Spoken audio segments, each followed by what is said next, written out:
Hello everybody, my name is CrudelisMortis, the owner of Core Development Agency, and today we are just going to be taking you through a quick tutorial on some of our basic building tools and how we can improve on these skills. So right now what I want you to do is that I need you guys to download the Building Tools by F3X. F3X is basically a multi-purpose software that has all your basic tools that you need, such as the Move tool, the Scale tool, and all that stuff, but we'll be going through that later on in the episode. In order to download this plugin, what I need you to do is go to your Manage Plugins, you go to your Find Plugins, and by the way, this is in the Plugins tab up here, and then here we are, we have everything. It should be one of the first plugins. It looks kind of like this. As you can see, it's already installed, the item is owned, but I'm not going to be installing it again, so that'll take a little bit. In order to get it to work, you need to log out of Roblox Studio and then back in order to get this up top. So now once you get that up top, here's your building tools.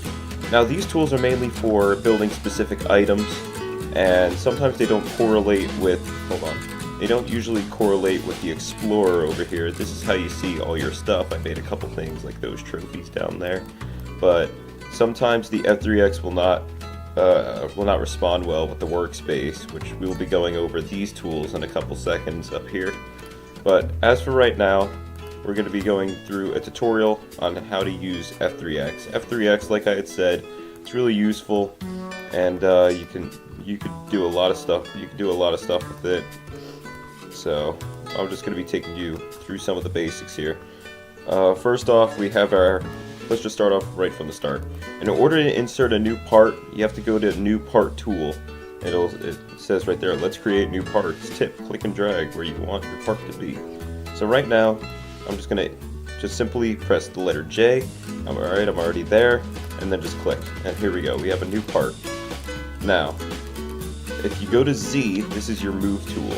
Your Move tool allows you to move your brick up, down, side to side, right, left, etc. For this tool, what I would do is I would keep it at a 1 increment for just starters. If you want to change your increment, I'll show you what it does. The increment basically tells your brick how far you want it to move. So as you can see, let's say it's on this stud, and since I have it on 1, it's going to move over 1 stud, just like that. And it's pretty much exact. If you take a look at it from this angle, and you bring over here, it's just about the same. As you can see, it went from there to there, just from 1 stud. But if you want to change it, so let's say 5, it'll go from here to 1, 2, 3, 4, 5. It'll show up right around over here, maybe around over there. Like that.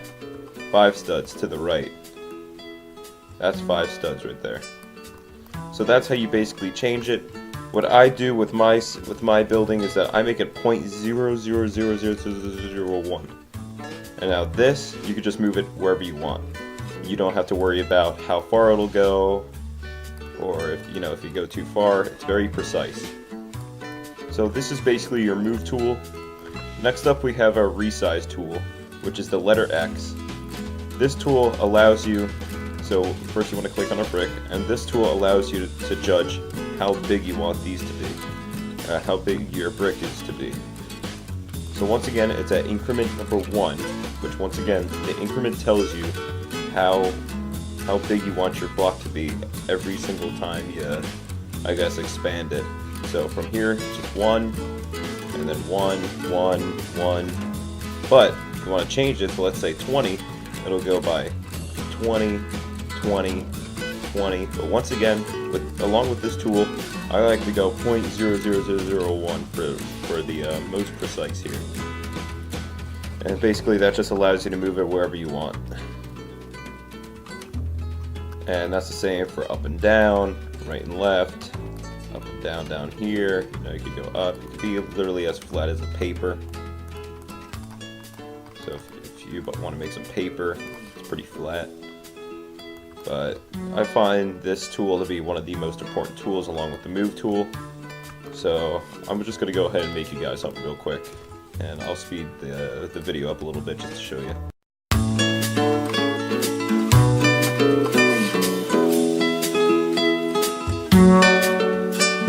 So basically what we have here pretty long chair. It's really basic, but this will only help you with your skills. It's basically 4 bricks on the bottom, and then a single flat brick on the top.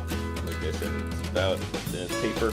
And then what you want to do is just add another brick, put it up top, and then there you go. You got your very long yet simple chair. It's like a goofy cat.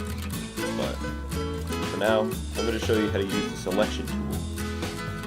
The selection tool is kind of tough. It doesn't appear in one of these. What you have to do is that you want to hold down Control and drag. Okay? So now, what you want to do with this tool is, oh, I forgot to go over. In order to copy a brick, it's Shift-C. And then you're able to just copy it right over. But in order to copy a selection, you first have to hold down Control and then drag with your left click on your mouse or your touchpad, whatever you want. And then Control-C, and then you just move it over. And then, if you want to do this again, select all those, Control-C, and just move them over. If you want it to be precise, so this is where increments come in. Oh, whoops. This is where increments come in. Increments allow you to judge where you want, basically like where your thing is, but this is good for selection tools. So first what I like to do is I need to measure out how far this chair is to be from one another. So first off, I'm going to start off with 3 studs. And there's a little gap, which I think I want to increase that a little bit, so we'll make it 4. So that's about a good gap. So what I like to do is that since it's 4 studs away from each other from the start to the finish, all you gotta do is just boom, boom, boom, boom, and now they are evenly separated apart. This is good for precise building. And now, we're going to go over the rotation tool. Let me actually just get a new brick. The rotation tool is pretty simple to Roblox Studios. But first what you want to do, you have your brick, and, you just rotate it that way, that way, that way, around, and then that way. And this would be a better angle, that way, and all that. So this tool is really good for your use. Right now, I love to keep it 15 because it's not too precise to the point where things aren't even, but it's precise enough to where you're able to judge where the brick is, like what what angle it's at. Plus, it'll tell you down here. But if you want to change the increment, I'll change it to 30, and then it'll be like boom, boom, boom, rather than just smaller increments there. And then of course you could change it to 90, which a lot of people like to do. Boom, boom, boom, boom. Alright. So I'm going to change it back to 15 here. So now I want to rotate these chairs. So what I'm going to do is I'm going to select them with Control, left click, copy and paste. I'll move them out, and then I'll take this and I'll rotate them. So now we have evenly separated chairs from a distance away. It's starting to look like a meeting table of a sort, but with really long chairs. So that's how we do that. Next tool I want to show you, next tool I want to show you is the color tool. The color tool is pretty self-explanatory, but sometimes it can mess things up when it comes to I guess you could, if you want to select another brick, sometimes I'll accidentally have this open and it'll color it, but that's just me. So if you want to color something, all you got to do is you want to pick your color. I'm going to call pink, and then click. Really simple. If you want to select more than one thing, just select them all, and then just click pink. So now you got pink chairs, but I'm going to keep it at the traditional wood. Now you have your surface tool. The surface tool isn't really too much. I don't really use it at all. But the only reason why I would use it is to turn off outlines. So basically, there's no really small line going through each and every single corner. I usually do outline. You also have glue. You have weld, which a lot of people like to use. But I mainly go no outline to all categories, but you could also just change that in your workplace. Alright, so next up is our settings tool. The settings tool basically allows you to change the materials here, which it can be brick. Now your chairs are brick. Cobblestone, chairs are cobblestone, concrete, and so on. I'm going to keep mine at wood, because wood I feel like is a good material and color for a chair. Next up is transparency. Transparency allows you to change the transparency of the chair, or, I'm sorry, if you want to see through the chair. The numbers here are 0 through 1, which 1 basically makes the chair invisible. But if you want to make a window or something, I like to do from point 4 to point 6 is what I like to do windows as. So up from there.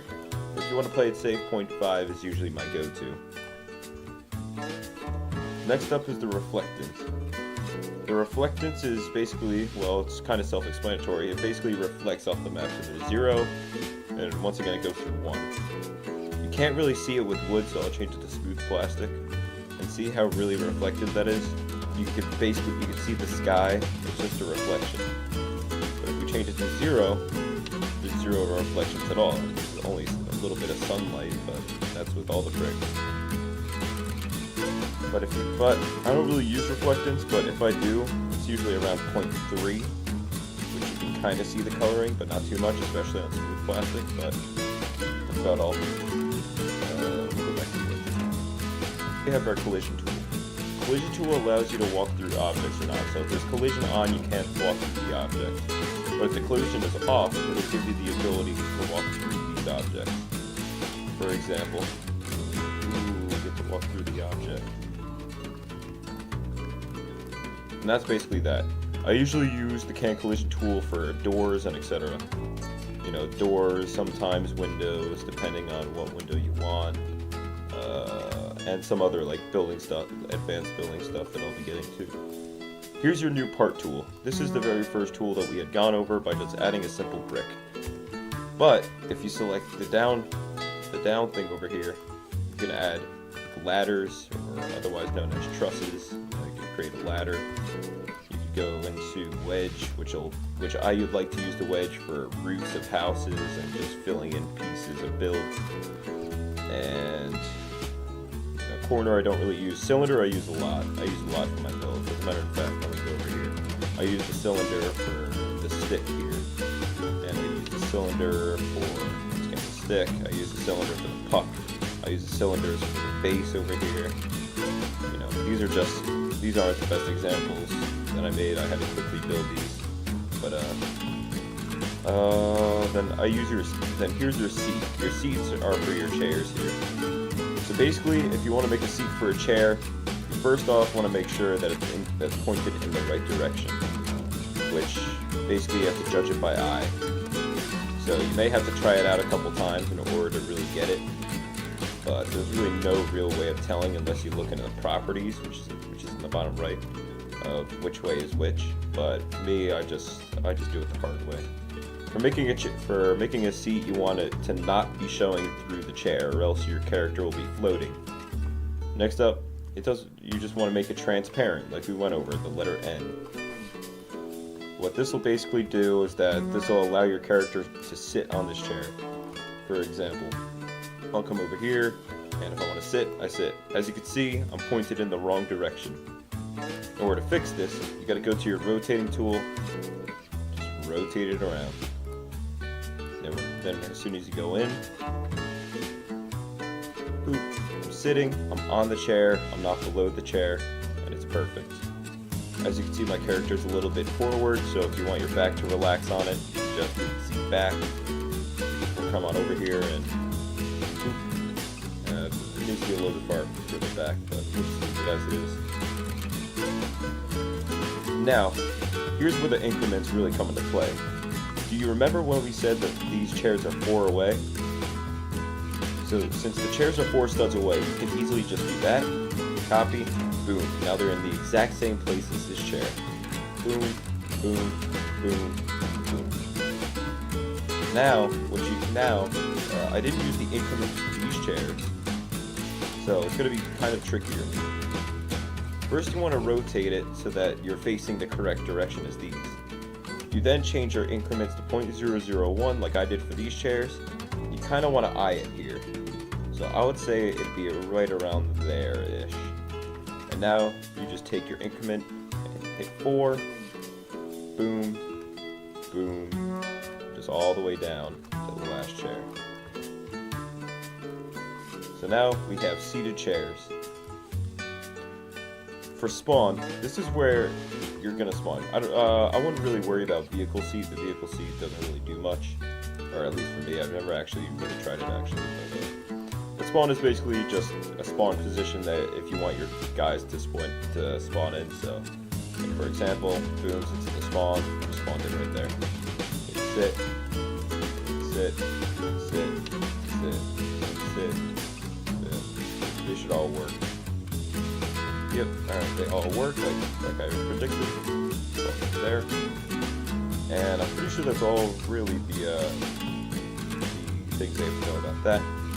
Mesh tools for me are extremely important. Basically what a mesh is that it changes the current shape of an object. For example, we'll take the spawn. So as soon as you add a mesh, you start off with a head. So, see, that's a head. It kind of looks like the Roblox scene's head. But you can change it to block, cylinder, vial, which is basically some sort of tin. Head, again, sphere. But basically what the mesh does is that it gives you more of a, gives you more depth when it comes to creating these things.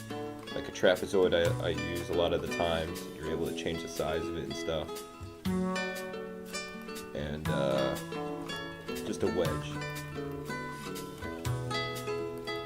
Basically just allows you to configure these a little bit more. So there we go. That's your mesh tool. It's pretty simple. I don't really use it too much. Next up is our lighting. The lighting basically allows you to add light onto a specific object. Spotlight is showing a light in a single direction. In this case, it's over there. You change the brightness, change the range of it. So if I want to make it a range of 500, the max is 60, it's a spotlight. So I'm going to reduce it to about 10. Now there's a little bit of light. Brightness is 5, you change the color. There's a teal light, changes to teal. A little bit, oh, so it's a teal light. I want to change to pink. And shadows doesn't really do much. But you can also change the direction of where you want the light to be. So that if it's in front, you change it to in the back, change it to left, right, etc. We're just going to remove this. Point light has a light at the center of this object, and it basically gives light to every single direction. So once again, I'll change it to teal. I'll make it 60. It's going to be, whoops. Oh, did not mean to do that. Probably just broke it. There we go. Alright, so I'll change it to 60. So now you can really see it. It's an even amount of light on each side. Shadows, etc. all goes to the same.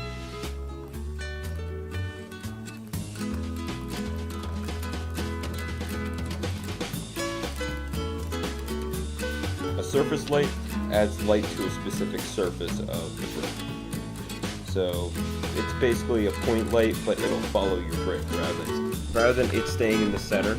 It's basically a surface light on every single brick that's there. So I can change it to 80. And I can give the direction of where I want it to be. But in this case, it's probably going to be top. Top is probably where it's going to be. It's right in the center, and it's in the center of all the bricks, and they give off the light from basically all of this rather than just a little piece in the middle. It's every single brick, or every single particle, I guess you could say, in this brick. There's really no difference with spotlight, but it's just basically a combination of point light and spotlight. And the last tool, or well, the second to last tool, is the decorate tool, or some may call it effect tool. You can add smoke if you want, and you can change the settings on there, the fire, sparkles, etc. These tools I sometimes use for decoration. I mainly use fire, but other than that, I don't really use smoke or sparkles too much, but some other devs might. The undo tool is pretty self-explanatory. If you want to undo a specific item, you just click that. I want to go back even more. Bring back the lights if I want to. But that tool is extremely important for any errors that you make. I use it all the time. The delete tool, you can also press Shift X, and for the undo tool, you can also click Shift V.